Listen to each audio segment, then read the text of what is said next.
Welcome back. It seems like you are taking the time to learn about growing your hair out. In this video, we're going to look at some of the best practices and common pitfalls. I'm Lydia Ashley, and this is Healthy Hair Notes.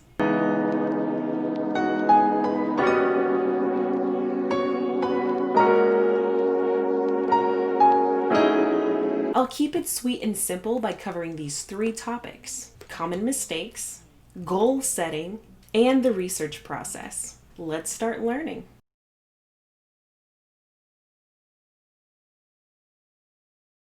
I remember being excited about growing my hair out.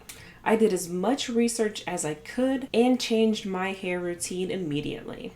I came home from college one weekend, excited to share with my little sister what I had learned, and asked her if she had some hair scissors because I needed to trim my ends. She looked at me with a confused look and said, "Didn't you say you were trying to grow your hair out? Reaching for the scissors every time you see split ends isn't necessary. Treat your hair with care as you start to change your routine. If you start to neglect the little things such as detangling your hair before bed, braiding it up, or wrapping it up, and sleeping on a satin pillowcase, you are asking for a very rough morning routine." By small print, I'm referring to the ingredients list on the back of your hair products packaging. Yes, the front label can say all of the buzzwords to try to get you to buy the product, but if you turn that product around and can't pronounce most of the ingredients on that list, chances are it's probably going to do more harm than good. Staying hydrated is not only healthy for your body, but benefits your hair as well. You'd be surprised how a simple mist of water can improve your hair's overall appearance. Your hair needs to drink water too.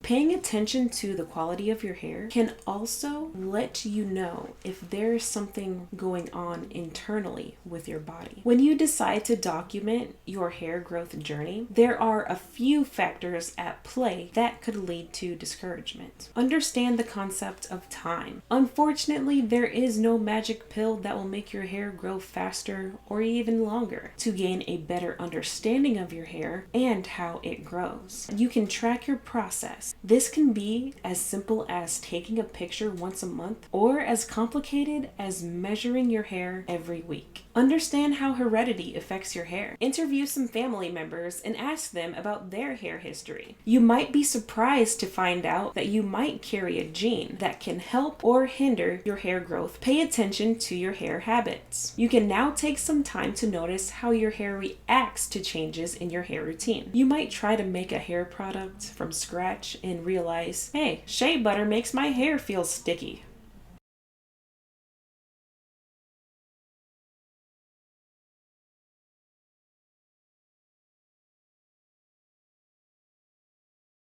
This check is designed to let you know how your hair reacts to water or moisture.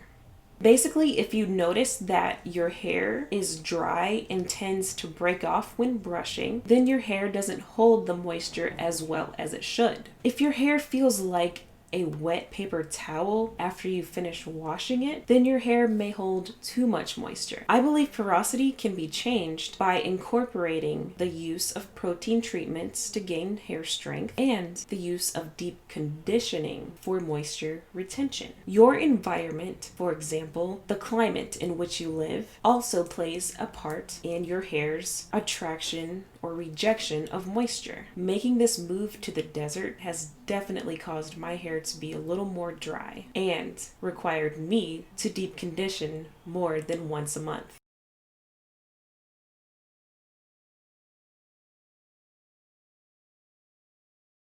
You can start off by purchasing hair products that claim to have natural ingredients. Products that advertise for use on curly hair or natural hair are just incorporating the trend into their marketing. I bet if you flip that bottle around, there will still be those hard to pronounce ingredients. Take some time to do an internet search on what your hair needs according to your observation of it and its porosity level. Don't trust one website and just roll with it. There are an infinite number of sources you can find. With that being said, there are credible and non-credible sources that you'll just have to take with a grain of salt. If you need clarification, you can always join an online hair forum with people who are also trying to grow their hair and ask questions. There will come a time in this hair journey that your hair will reach a plateau. Your hair will be conditioned to the same routine and remain the same length. You will have to switch it up, and the biggest switch you can make is creating your own tailored hair products.